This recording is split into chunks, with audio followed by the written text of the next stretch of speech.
ไม้เพิ่นกำลังเป็นแต่ว่ามันยังบ่งามปานใดพี่น้องว่ามันเป็นสวนบ่ใหญ่ปานใดนะ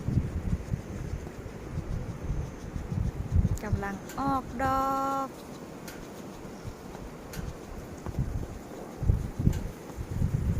กำลังงามกำลังมา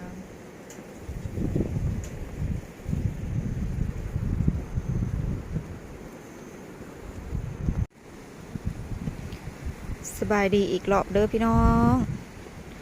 นี่คือดอกจำปีแท้นี่คือดอกจำปีเนาะบ้านเฮาอยู่เด้นี่ดอกจำปีไว้จังนี่ค่ะหรือคือเจ้าเอิญดอกอันยังจะคือดอกจำปีเนาะบ้านเฮาค่ะนะพี่น้องมันจะมีดอกสีม่วงสีขาวมันก็คือจะได้เลยคือดอกจำปีจะว่าดอกจำปีอันนี้ค่ะ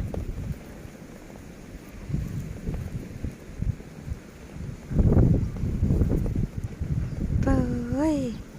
คือนะพระเอกคนนั่งส้มอยู่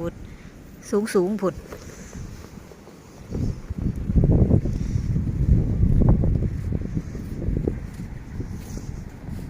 ตอนนี้เขาอยู่สวนเป็นสมาร์ทเด้อพี่น้องดอก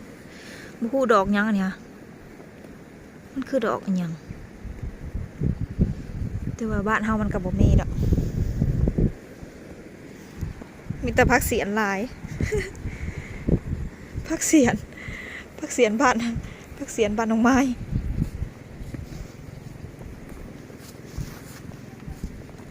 โอ้ยบ่อนน้องดาวหนังปีแล้วนี่บ่อนนี่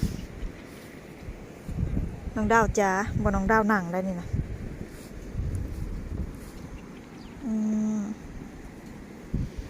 มันมีน้ำพี่น้องเอ้ยเพราะว่าข้าเจ้าโฮสเฮากระซิบย่างเข้าไปมาได้นี่เด้มันมีน้ำพี่น้องอันนี้ดอกอย่าคือดอกอันในโคกยังบ้านเฮาอยู่ในนี้นะพี่น้องหูสื่อมันก็คล้ายๆกันแต่ว่ามันก็บ่แม่นดอกมันก็สิเหมือนกันอยู่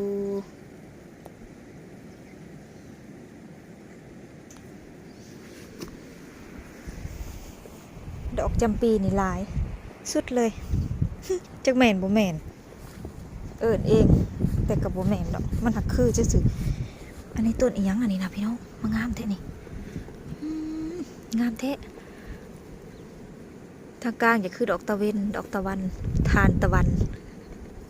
บ้านน้องไม้เอิญทานตะเวนแปลกว่ะงามอันนี้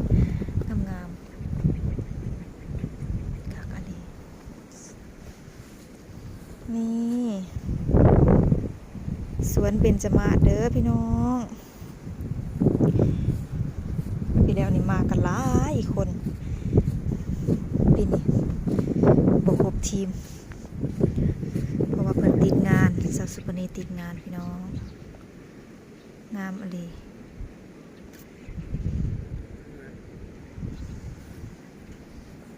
พอดบ่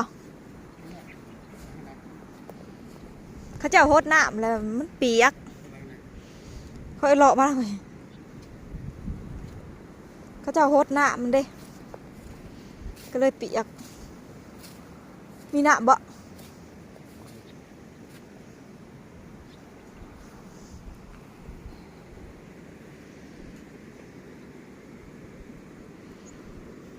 ทางนี้แห้งน้ำลายข้าเจ้าโฮดมีน้ำ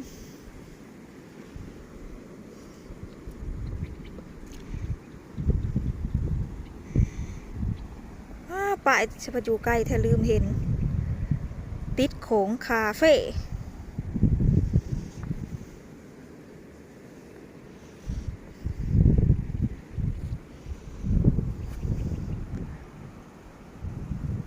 นางอยู่เทิงชมวิวเย็นสบาย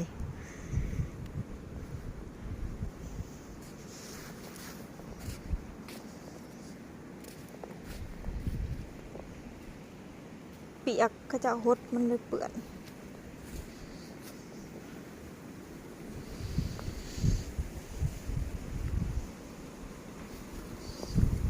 เริ่มแดดละถ่ายรูปเริ่มบ่อยากกันนะ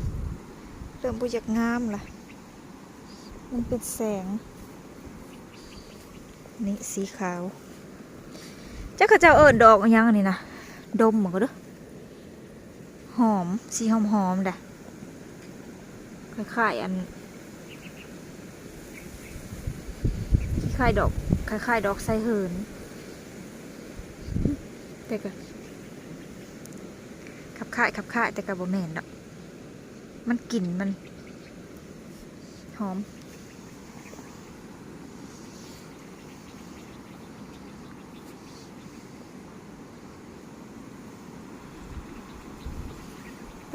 เสียงลม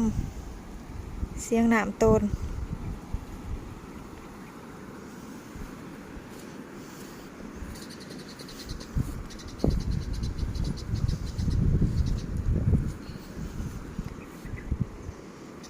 ซุ่มน่ะกำลังออกดอกจะเขาเจ้าเอิญดอกอะไรยังจะคือใบอันจะคือใบพักต่างโอข่อยปะสีหอมๆได้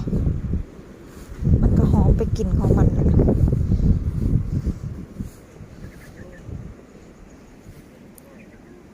ฮะ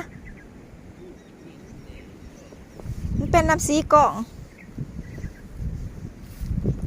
ทางนี้บ้านออกดอกซะกำลังจุ่มทางนี้กำลังเริ่มบานงามอลี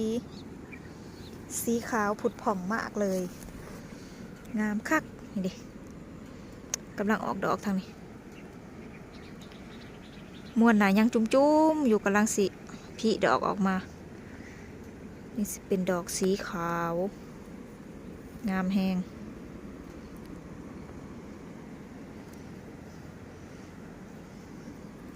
จะเขาเจ้าเอิญดอกยังอันนี้เขาเจ้าโหดน้ำก็เลยเปียกก็เลยเย็น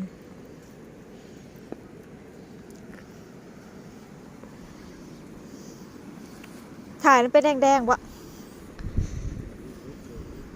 ฮะกล่องแต่ง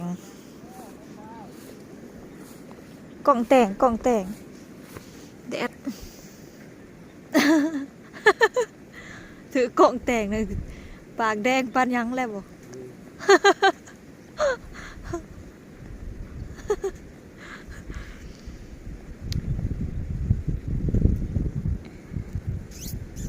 แดดออกมาเลยแดดแก่เลย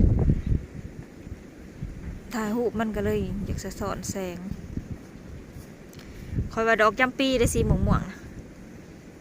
คือดอกจำปีบ้านเฮานะ